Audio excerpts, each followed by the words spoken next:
Hello दोस्तों, welcome to exam ice cube. आइए जानते हैं आज 15 नवंबर का परीक्षा की दृष्टि से महत्वपूर्ण करंट अफेयर। शुरुआत करते हैं मोटिवेशन थॉट से।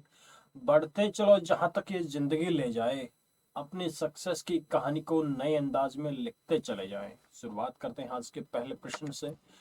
वार्षिक नौसेना शिक्षा समिति सम्मेलन का आयोजन हाल ही में कहाँ किया गया है? इसका सही जवाब होगा आंसर डी, पोरबंदर। पोरबंदर कहाँ पे पड़ेगा? गुजरात में। ठीक है, यहीं पर महात्मा गांधी का जन्म हुआ था।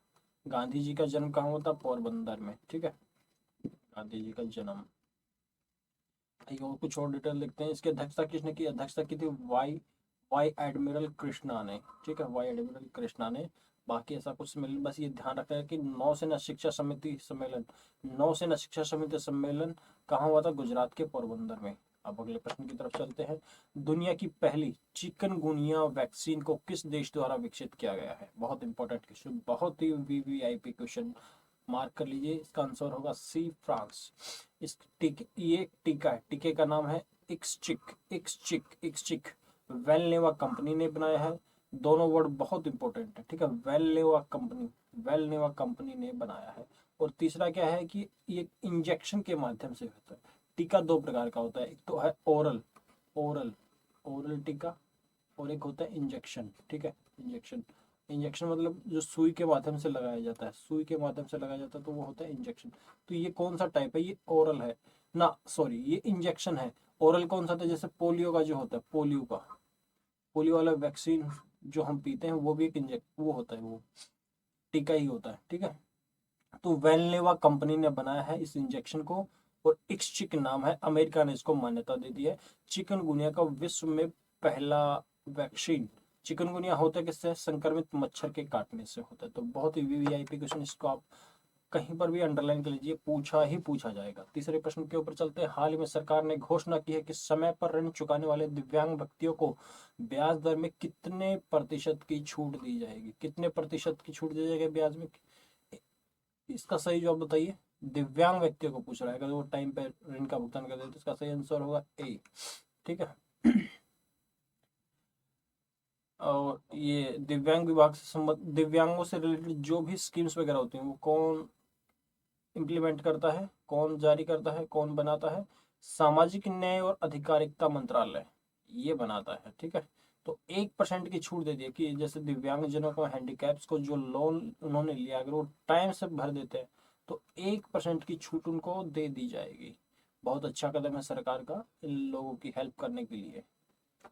अगले प्रश्न की तरफ चलते हैं। हाल ही में अंतर्राष्ट्रीय मुद्रा कोष ने कार्यकारी बोर्ड के अपने सदस्यों के कोटे में कितने फीसदी इजाफे के प्रस्ताव को मंजूरी दे दी है?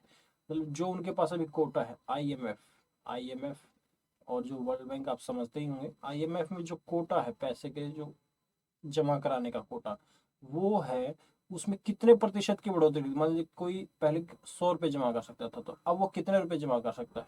इसका सही जवाब होगा ए, 50%। मान लीजिए भारत पहले उसमें 100 रुपये देता था, तो वो अब 150 रुपये देगा। तो मतलब 50% की बढ़ोतरी कर दी। कोई 200 देता था, तो वो अब 300 देगा। ठीक है, बहुत सारे फायदे हो जाएंगे। आईएमएफ की प्रबंध निदेशक कौन है? क्रिस्टालिना जॉर्जिवा आईएमएफ की प्रधान प्रबंधन निदेशक है। आईएमएफ भारत, अगर हम देखेंगे भारत, इसमें भारत की आईएमएफ में हिस्सेदारी कितनी है? कितना कोटा है? 2.7%। और भारत आईएमएफ का 8वां सबसे बड़ा कोटा धारक है। सबसे बड़ा सबसे बड़ा कोटा धारक कौन है? कमेंट करके जरूर बताइएगा क्या है। ठीक है, अगले प्रश्न की तरफ चलते हैं। हाल ही में सुनील नारायण ने अंतर्राष्ट्रीय क्रिकेट से संन्यास लेने की घोषणा की है। वो किस देश के खिलाड़ी हैं? देखिए कौन, सुनील नारायण। तो सुनील नारायण है, दूसरे क्रिकेटर हैं। तो वो किस देश के खिलाड़ी? नाम तो भारत का भी लग रहा है, तो देखो भारत के लोग कहाँ कहाँ हो सकते हैं। इसका सही जवाब हुआ वेस्ट इंडीज बी। ठीक है, वेस्ट इंडीज में सुनील नारायण 122 अंतर्राष्ट्रीय मैच खेले। और आईपीएल में भी खेलते थे। किसकी तरफ से? कोलकाता नाइट राइडर्स की तरफ से ये आईपीएल में भी खेलते थे। ठीक है, और इन्होंने 2011 में अहमदाबाद में भारत के खिलाफ ही अंतर्राष्ट्रीय टूर्नामेंट में पदार्पण किया था, मतलब पहला मैच खेला था। चलिए चलते हैं अगले प्रश्न की तरफ। हाल ही में उत्तर उत्तर भारत में कैबिनेट की पहली बैठक अयोध्या में संपन्न हुई। इस बैठक में किस जिले में भारतीय मंदिर वास्तुकला के, उत्तर प्रदेश आएगा भैया, उत्तर भारत नहीं है, सॉरी, ये आएगा उत्तर भारत नहीं, उत्तर भारत कह रहा हूँ, उत्तर प्रदेश, ठीक है। हाल ही में उत्तर प्रदेश कैबिनेट की पहली बैठक अयोध्या में संपन्न हुई। इस बैठक में किस जिले में भारतीय मंदिर वास्तुकला संग्रहालय, ये पूछ रहा है कि जो भारतीय मंदिर वास्तुकला संग्रहालय बनाया जाएगा एक, यह कहाँ पर स्थापित किया जाएगा। एक तो ये बैठक कहाँ हुई थी, अयोध्या में, बहुत इंपॉर्टेंट है, अयोध्या में ये बैठक हुई है।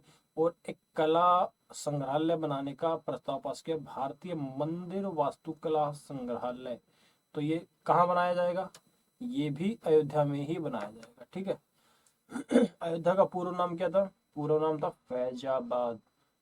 योगी की अध्यक्षता में ये कमेटी गठित हुई है। चलिए चलते हो, तो आप प्रश्न समझ गए हो ना क्या है।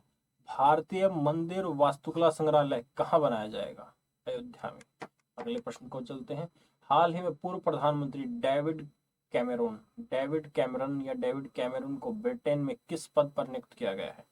ये पहले क्या थे, ब्रिटेन के पीएम थे, ये यूके के ये पीएम थे, यूके में प्रधानमंत्री थे। लेकिन कुछ समय पहले क्या होता वहाँ ब्रेग्जिट, कि ब्रिटेन को रहना है कि नहीं रहना, तो ब्रेग्जिट के रिगार्डिंग एक पोल हुआ था, उस पोल में ये हार गए थे, सरकार हार गई थी, तो इन्होंने इस्तीफा दे दिया था। अब इनको किस पद पर नियुक्त किया गया है, विदेश मंत्री। देखते हैं इसका एक्सप्लेनेशन। ये 2010 से 16 तक प्रधानमंत्री थे। जनमत संग्रह में जब ये हार गए, उसके बाद कौन बने थे, ऋषि सुनक बने थे। ये ऋषि सुनक अभी प्रधानमंत्री हैं, तो इन्होंने ही अपनी कैबिनेट में जगह दिया डेविड कैमरन को और उनको विदेश मंत्री बनाया है। एशिया प्रशांत क्षेत्र के विश्व पशु स्वास्थ्य संगठन के क्षेत्रीय आयोग का सम्मेलन कहाँ किया गया है। इसका सही जवाब होगा ए, नई दिल्ली। एशिया प्रशांत क्षेत्र के विश्व पशु स्वास्थ्य संगठन, इसका हेडक्वार्टर कहाँ है, इसका मुख्यालय है पेरिस में, इसका मुख्यालय पेरिस में है। और ये इसका 33वां शिखर सम्मेलन था जो कि नई दिल्ली में आयोजित किया। बस इतना ही, बहुत ज्यादा इंपॉर्टेंट नहीं है। अगले प्रश्न की तरफ चलते हैं। ये देखिए, विश्व दयालुता दिवस, काइंडनेस दिवस, वर्ल्ड काइंडनेस डे कब मनाया जाता है, वर्ल्ड काइंडनेस डे कब मनाया जाता है। इसका सही जवाब होगा डी, 13 नवंबर, डी 13 नवंबर। अब की बार की थीम क्या थी, जहां भी संभव हो दयालु बने, जहां भी संभव हो दयालु बने। और ये किसके द्वारा शुरुआत 1998 में हुई थी, पहली बार 1998 में बना था। एक है संस्था वर्ल्ड काइंडनेस मूवमेंट संगठन, organisation, world kindness movement organisation, इसके द्वारा ये ऑर्गेनाइज करवाया जाता है, ठीक है। हर साल 13 नवंबर को, हर साल 13 नवंबर को विश्व दयालुता दिवस। इस वर्ष की थीम जहां भी संभव हो दयालु बने। हाल में किस भाषा के अभिनेता चंद्रमोहन का निधन हो गया। पहली बात तो चंद्रमोहन क्या थे, अभिनेता। चंद्रमोहन क्या थे, अभिनेता। और किस भाषा से रिलेटेड थे, तेलुगु। तो अगर हम तेलुगु के बारे में देखें, इनका हैदराबाद में निधन हो गया, हैदराबाद में निधन, ठीक है। ये तेलुगु आंध्र प्रदेश और तेलंगाना की राजकीय भाषा है। किन दो राज्यों की राजकीय भाषा है, तेलुगु, आंध्र प्रदेश और तेलंगाना की। अच्छा, हमने आज का प्रश्न आपको बता ही दिया था। आज का प्रश्न क्या है कि आईएमएफ है, जो आईएमएफ में किस देश का कोटा सर्वाधिक है, कमेंट करके जल्दी बताएंगे। आप जो भी आप वीडियो सुन रहे हैं उसके कमेंट बॉक्स में जरूर बताएगा कि आईएमएफ का कोटा सर्वाधिक किस देश का है। तब तक के लिए मिलते हैं कल ऐसे ही वीडियो में, ऐसे ही करंट अफेयर, महत्वपूर्ण करंट अफेयर के साथ। तब तक आप जोर शोर से इसी प्रकार पढ़ते रहिए। Thank you, take care.